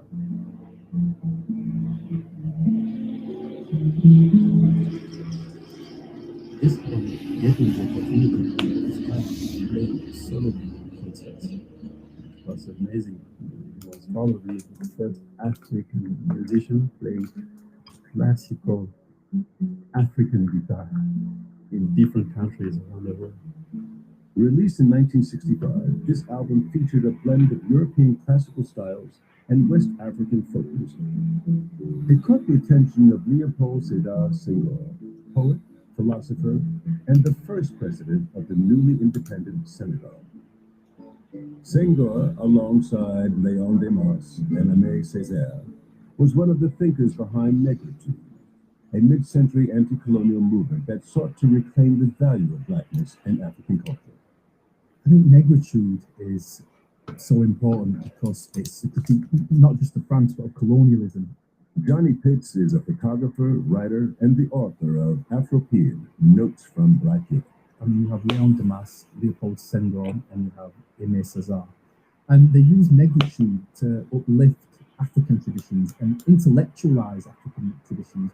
They say, well, actually, there's a genius encoded within this African tradition, and it might not fit a Western idea of excellence, but it is excellent. And they worked so hard to try and actually translate that for a Western audience. And that's the thing about the negritude movement, is it uplifted Africa, but it constantly kept Europe in mind. And a lot of those thinkers, like Senghor, were actually proud French people, but they felt that France was letting itself down by its racism. The French would like to think of themselves as highly cultured, but how could you be a cultured nation when you're a racist nation? What emerges out of the negritude movement then is music that's suffused with politics. They realised that you couldn't just have a singular attack, you couldn't just be political, you had to connect the political to the cultural.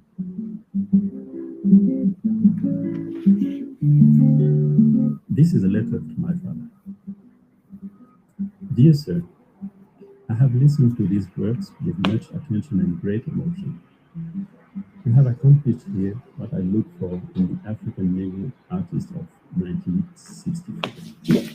Okay, so these lifetimes are weird. This is to take root in the African Negro tradition, at the same time welcoming all foreign influences of any value. In this way, we shall emerge from our folklore to produce beautiful works which will be no less African. Leopold Sédar Senghor.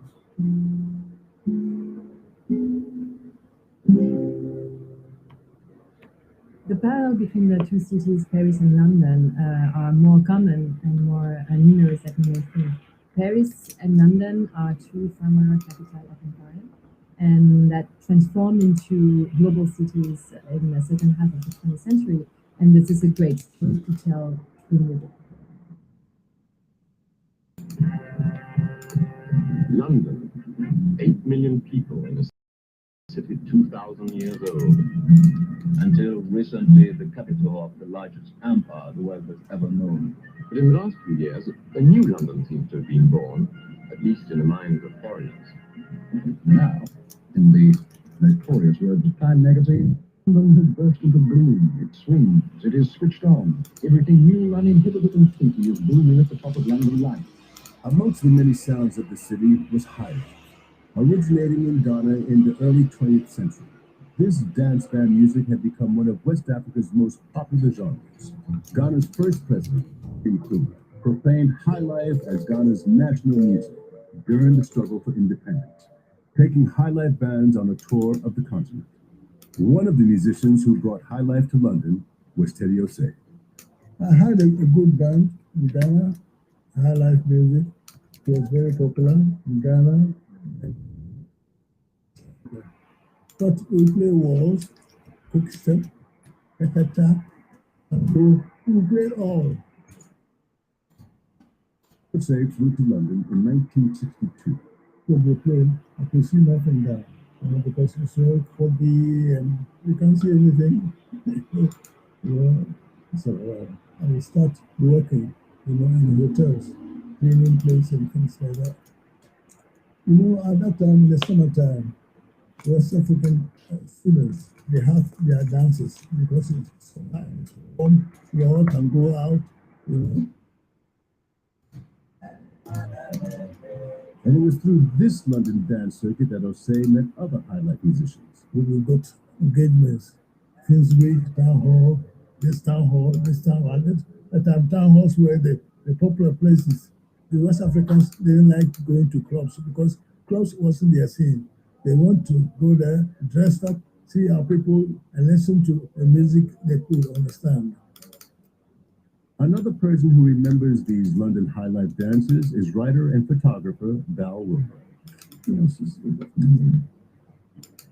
These are adverts from West Africa, which is a very famous and distinguished monthly publication. Now, this is the Action Group, it's the West Group. So Saturday, July 30th, dances and painters during the war.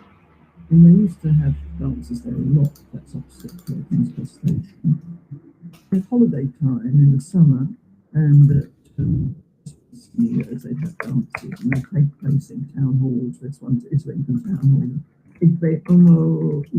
Sorry for my pronunciation. We're at 9 errors. Down to 7 errors. Black Star Band. That was 1963 at Islington Town Hall, and I could have been there. I went to many of these dances because I took photographs there for dances. A huge amount of West African music was released by London-based label Melodisc. Emil Shallis, who started Melodisc Records with a guy called Jack Childs, they recorded a lot of Jewish music and some folk music. Gradually, he came to record the people would gravitate towards Melodisc once they put out something. There's a lot of mixing.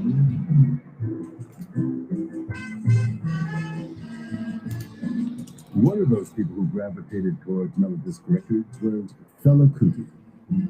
He arrived in London in 1958 as a young student. 2 years on, he recorded his first ever single, Fela's Special.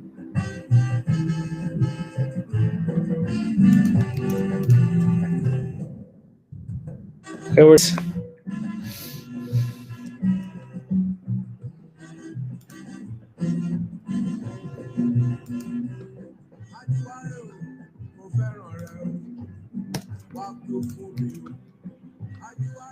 Later, Fela would go on to pioneer Afrobeat. We're on 5.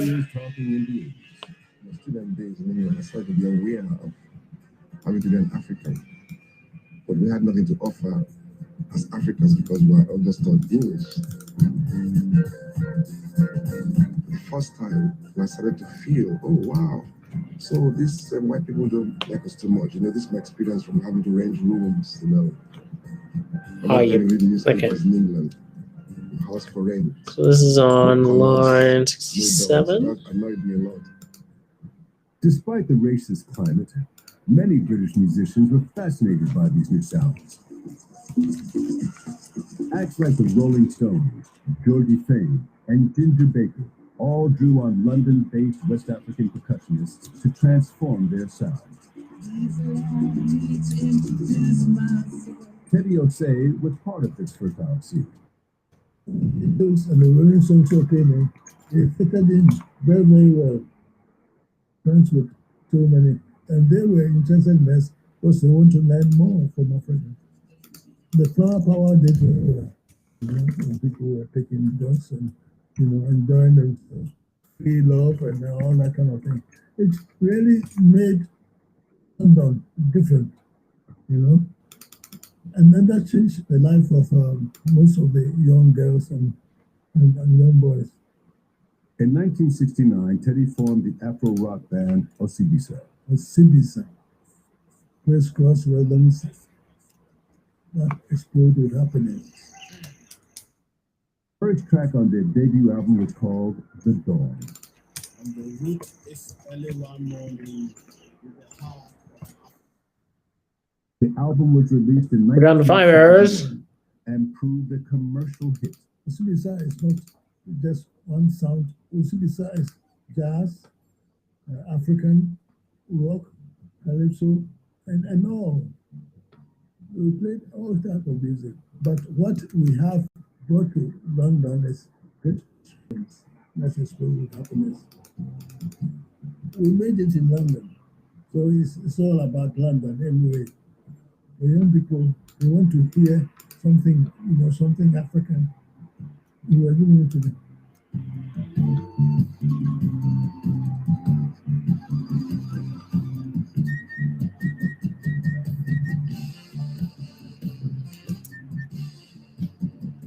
While While West African musicians were making their mark in London, musicians in South Africa were struggling under the strict racial segregation and curfews of the apartheid regime. At one point, I played drums behind the curtain actually when some white guys were playing on the stage. I was behind the curtain. Louis Mahola was the drummer with the Blue Notes, a mixed-race jazz band formed in Cape Town in the early 1960s. Here he is talking to the BBC in 2011. And I mean, in this particular hall, my mother wouldn't even dare come in this hall, you know. Ridiculous, so you have to go out. Sharpeville, near Johannesburg in South Africa. More than 60 Africans, including women and children, were killed, and more than 170 were injured a week ago today, when the police opened fire on a crowd estimated at 20,000. I need that as string. Sharpeville are still dealing with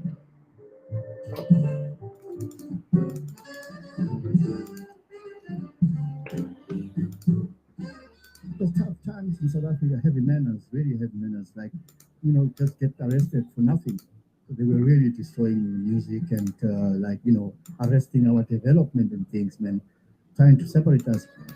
In order to play their music freely, the Blue Notes had to leave South Africa. They settled in London in 1965. In a radio interview soon after they arrived, saxophonist Dudu Kakwala described his relief to escape the South African police state and its curfews. I feel there's a burden, something off my shoulders, you know, like if I'm playing in a club, but to knock off a terrorist, anything can happen to me. I could get arrested for being out at night and all this nonsense. Which is, I'm already scared, scared of something. It's better to know that you've committed no crime or anything. Their new, freer life in London led to the band embracing free jazz. We were just behaving ourselves in South Africa because like couldn't really freak out in South Africa because like I couldn't say, okay, I'm going to stop playing bebop. I'm going to play free music because like I couldn't survive. So we suppressed ourselves. So when we came over here, it was like wild, wild energy.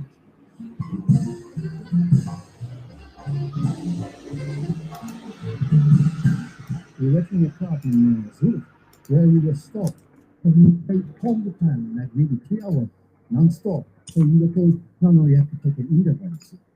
Okay. It expanded into the Brotherhood of Breath. This sprawling London big band was formed of South African and British musicians. They released we're down to their 4. first album in 1971. Yeah, it was a magical band back then. You know, I've never seen such a thing in my life. Okay, panic is not a function. We were becoming greedy in this time. We came the 5 of us. And we got Evan Parker in the band. So we're gonna do this. That was good. So we thought, now we want some more. We got Don Salmon. Now we want some more. So we got Griffiths, some more. And we got Nick Evans. We want some more.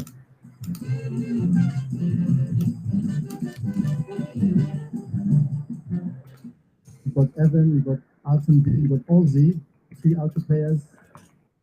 He was welcome to play. Got 2. Just that the money to pay the guys, you know, stopped us from. Otherwise, we could play with the world.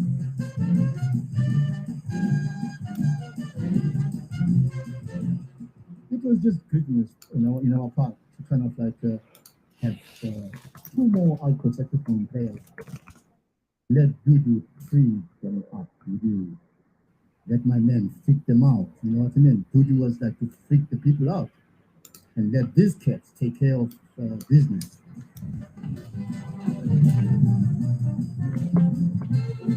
Okay, we're down to 1 error. In the 1960s, older styles of jazz evolved into something a little more free. In Europe, jazz was traveling from its homes in London, Paris, and Berlin to northern cities like Copenhagen and Stockholm.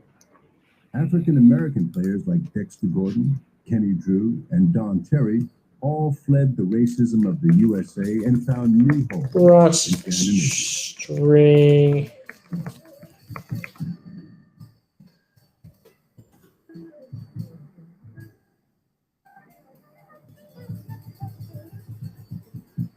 Jazz musician Nana Cherry talking to Radio 4 in 2011. My stepdad, Don Cherry, he came here with Sonny Rollins in 1963, and that was the first time he came to Sweden. And in America, yeah, they were musicians, and there were a lot of people that loved jazz, but, you know, they were black, they were, you know, a lower class. They arrived here and they were heroes. John Coltrane got the red carpet, you know, and they were pioneers, you know, they were doing incredible things. And I still now, when you look to the music, I mean, it's revolutionary. It is intelligent. It's very powerful, you know, and very fearless.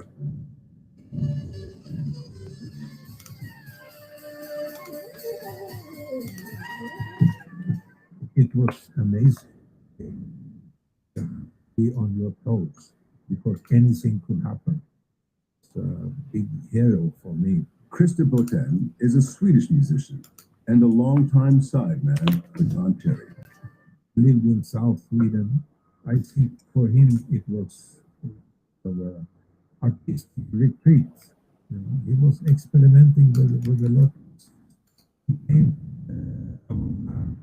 from Ornette Coleman, playing with him, you know, and then into studying and folk music, and he was, for example, handmade instruments. He liked that very much. One of the handmade instruments Don Cherry was fascinated with was the Donso Ngoni, a West African harp played by hunters. This is a duzungoni. It's calabash resonating. Okay, so this is. It sounds like this.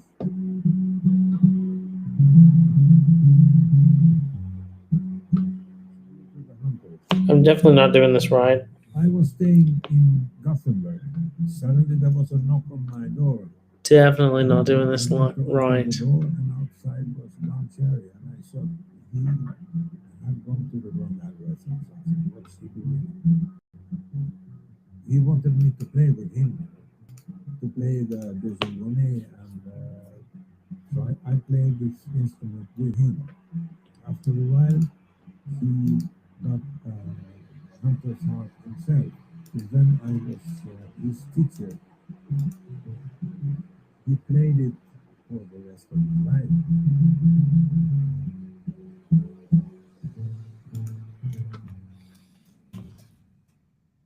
Paul was really open. He had a spoken that music has no color. I mean, you can learn from different cultures. You know. Getting more errors. Cross over with music more than you can with many other things. We had a trio. It was me, Don. Okay, 4 errors.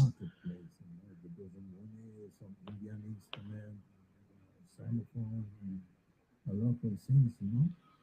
And then a reporter asked Don, what is the name of the music you play? And Don was looking at all the instruments. And he said, it's music of the whole world. It is world music. We can be in tune with time. We can be a slave to time. Or we could be in total exploration, trying to catch time. Next week, we explore the sounds of Black Europe in the 1970s. From Surinamese jazz in the Netherlands to Cape Verdean pop in Sweden. Black Music in Europe was produced by Tom Wolfenden and presented by me, Clark Peters. It is a Loftus Media production for the BBC World Service. And we'll have the next episode of Black Music in Europe with Clark Peters after 9 next Wednesday. We'll do national news. 24 minutes to 10 now, which brings us to this week's Hump Quiz answer. So, if we've got it there, we will play you a little bit of the audio and then I will explain the answers to the quiz. Here we go. I remember a guy from New York saying to me, he's a big comedy actor in New Zealand. And I said, I was yodeling lesbian twins. It's all about hip movement. When we were growing I don't up, think it needs to be mutable. Say, oh, where did I go wrong? Mum was great. She said, it's got nothing to do with me. That was a shock. Yeah. 2 errors. Your sister finds out. So I said, you got to know who come on. Yes, that's a little bit of the trailer to a documentary made about the Top Twins back in 2008. It was released in 2009. We wanted you to answer these 2 questions: the name of that documentary and the significant birthday the twins celebrated in 2008, the year that documentary was made. Well, that's a warning. There was a little clue at the end of the trailer, which we won't go right to the end of now, which was a bit of the song Untouchable Girls. That was the name of the film. The Top Twins, Untouchable Girls, and their significant birthday back in 2008. The twins turned 50. And the reason we were asking about the Top Twins is because Prime was Top Country culinary journey through New Zealand with the Top Twins. And the person who got the answers right, who put all the answers into a hat, and their name came out was Paula, who's from Gisborne, and she's on the line from there now. Kia ora, Paula. Congratulations. Sure, Brian. Thank you. Now, it was a reasonably easy questions, but we've actually seen the Top Twins live. I used to watch them when they were busking in Queen Street. Oh, really? Well, you want? To actually sing for comfortably. Yeah, well, that was the original. That was their breakthrough. That's how everyone got to know about them. It was the busking in Queen Street. So you wanted the. I think about that. Yeah, I guess so. What were you? I didn't really cotton on to them so much in those days. Didn't you? Can you? Did you often see them on Queen Street? Yeah, quite often I'd be walking down to my bus to catch my bus home, and they'd be playing. It'd be a huge crowd. You couldn't get around them really. Were you working in Queen Street? Did you say? Were you working in Queen Street? No, I was up at the university. And then you go what? You were heading downtown, just to do a bit of shopping on the way home. Oh, down to the bus stop. Funny enough, Paula, it's exactly what I used to do.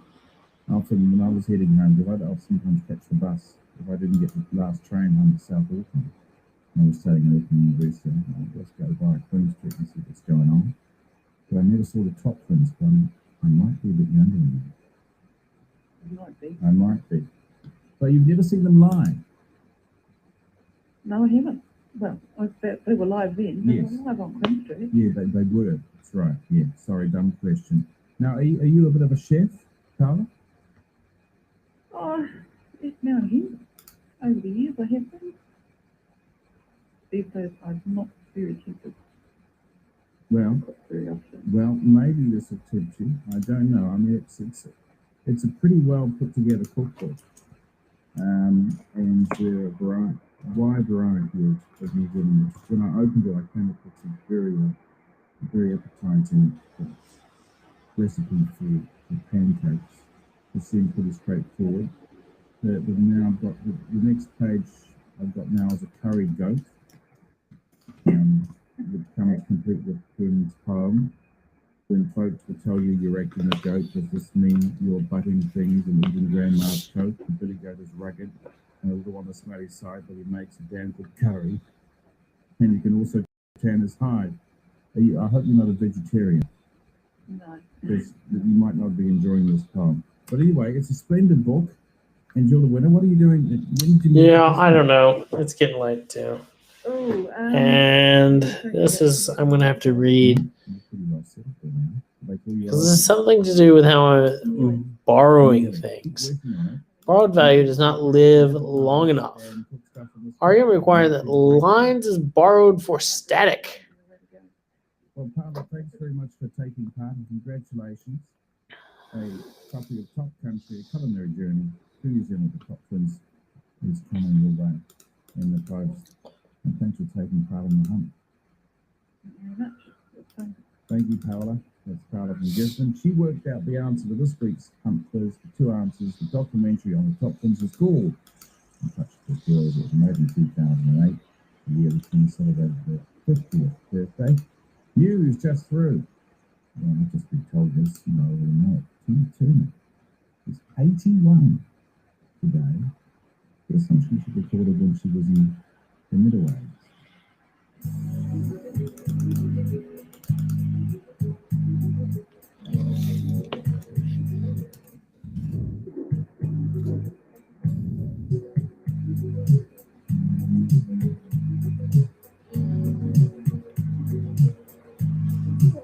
Okay.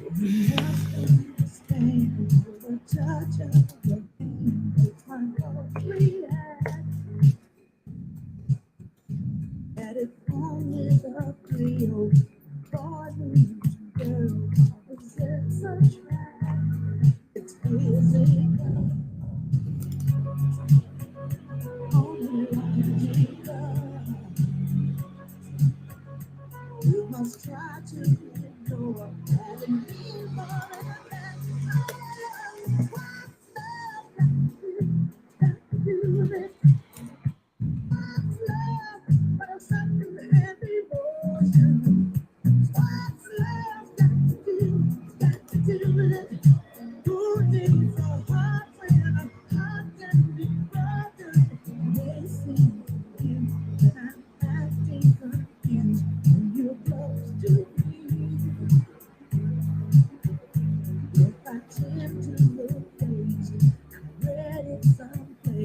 I've got cause to be.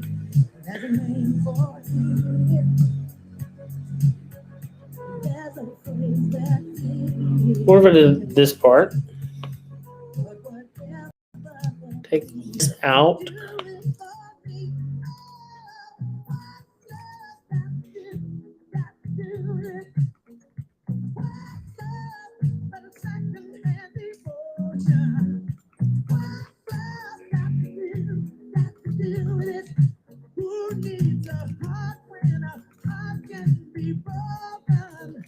What if I did that?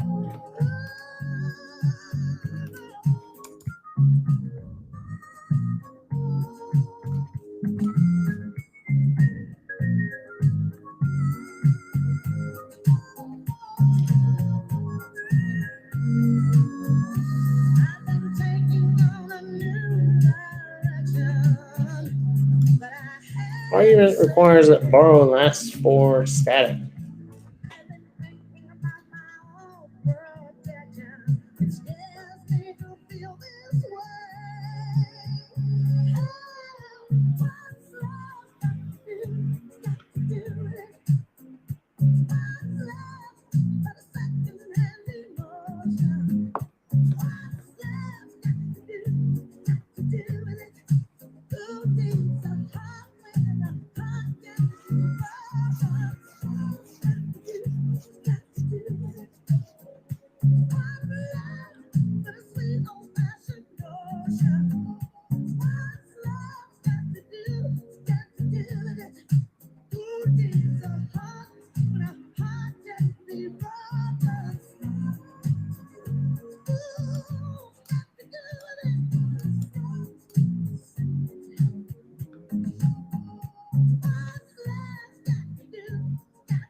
Tina Turner, she turned 81 the other day.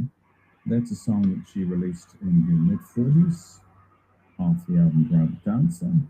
What's Love Got to Do With It? 14 minutes to 10 nights on RNZ National. If you are a subscriber to Choice TV, you might be aware that Heritage Rescue is coming your way again soon, if it hasn't already, season 3 of this reality TV. I think I'm stumped. Based in I think I'm stumped. About museums and heritage sites, which maybe need a little bit of I'm gonna do the read. I don't know what the borrowing thing is about. Richard Garrison is one of This the borrow brains behind lasts. the series. Required that the borrow lasts for static. And she's on the line now. Kia ora, Bridget. Hello, how are you? I'm very well. How's Heritage Rescue? Has season 3 actually launched on the airwaves yet? No, it goes out on the 12th, right? At night. So What if instead? The sun goes down at the moment, so no one's got any excuse to miss it. Sun goes down at 9:30. Are you speaking to me from Dunedin? Oh, we're on Wakey Beach, you know, it's a little bit of paradise here, and the sun goes on a bit longer. What about that? Okay. Yeah, the space-time continuing. Something's going on there. Now, speaking of space and time, I was really intrigued that Horopito Motors, is that its official name? We all know as Smash Palace got into this series. Yeah, well, yeah, they're in Horopito, down in the Central Plateau region of the North Island, where we've got an amazing, I guess when you drive past it, you think, there's just an awesome junkyard. Okay, I think we're taking that out. Cars and vehicles sitting there in the middle of nowhere, surrounded by volcanic lava and forestry, and you know, it's over time become this I guess it's just a vessel. I don't think it's. A vessel of just so many. I would say A. And images and everyday things that people have just scrapped at the place, and you can go there and literally get anything that you want, and in itself, it's become a museum. It's still. I guess. Yeah, sorry. Sorry, no, carry on, Bridget.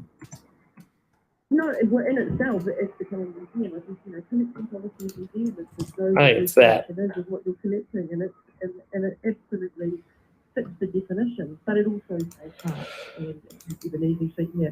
The family are there to help you, and of course it's become iconic because of its role with Smash Palace and This data with a lifetime of A is captured here. Goodbye, pork pie, the back kids. And it's required to live as long as static here. I can't remember Smash Palace featuring in Goodbye Pork Pie. Obviously, I can in Smash Palace. But it's still, from what you're saying, it's still an operating records yard as well. It is absolutely, and the couple that own it are just absolute diamonds, the most just down to earth, wonderful people that you're going to meet. Yeah, it just was a joy to work there with them and get to know their story. You know, they've been there for a long time. It was owned by the previous, I guess, the grandmother and grandfather, and it's just continued on as a family. And it was just a beautiful story of deciding to stay there, commit to the place where those towns around them had disappeared and long gone, and be left there, kind of a residue of the historic past of themselves. How is it in some ways? And okay, I haven't visited. I've seen it many times, and I've seen it from the train as well as from the road. In fact, I think you get a better view of it from the train than from the road. And in a way, it's, to me, it's perfect already. There's no curation. It just appears to be old cars, and there's something magical about the way they're just there in the bush. Can you make that better without spoiling that rustic charm that it's got? Rustic charm. Okay. Yeah, and that's an analogy. I don't know why I care about that. And had a look at what the point of view was of the place, what they wanted to get out of it. And she, the public, she love of machinery, parts, and cars, and all types of vehicles. And if you actually look around that junkyard, you can actually follow the chronological development of vehicles, you know, as they've been positioned in certain areas of the yard, which I guess as an anthropologist as well, that, you know, I found that absolutely fascinating, that you could create a timeline of history just by walking around, you know, the cars themselves. But the genuine true story, I think, is just about the parts that have been scrapped from old vehicles and been brought there, and just racks and racks of hubcaps and old indicators and side lights and bumpers and you name it, it's there, and it's just wonderful, and it's just an absolute treasure trove of parts that I never thought that I would be interested in at all in my life, but just that smell of oil, grease, And the absolute knowledge of people that are there is just, it's really beautiful actually, yeah. So our role wasn't to change the actual junkyard, it was to create I don't understand it. I don't know what I'm looking at. Yeah. Can't do it. I don't know. I gotta read. That the junkyard had. All right. Well, we didn't get far. We'll have to pick it up tomorrow. Oh well. Thank you for watching, though. I don't know who's watching, if anyone's watching, but thank you. Have a good day. Cheers. Coast.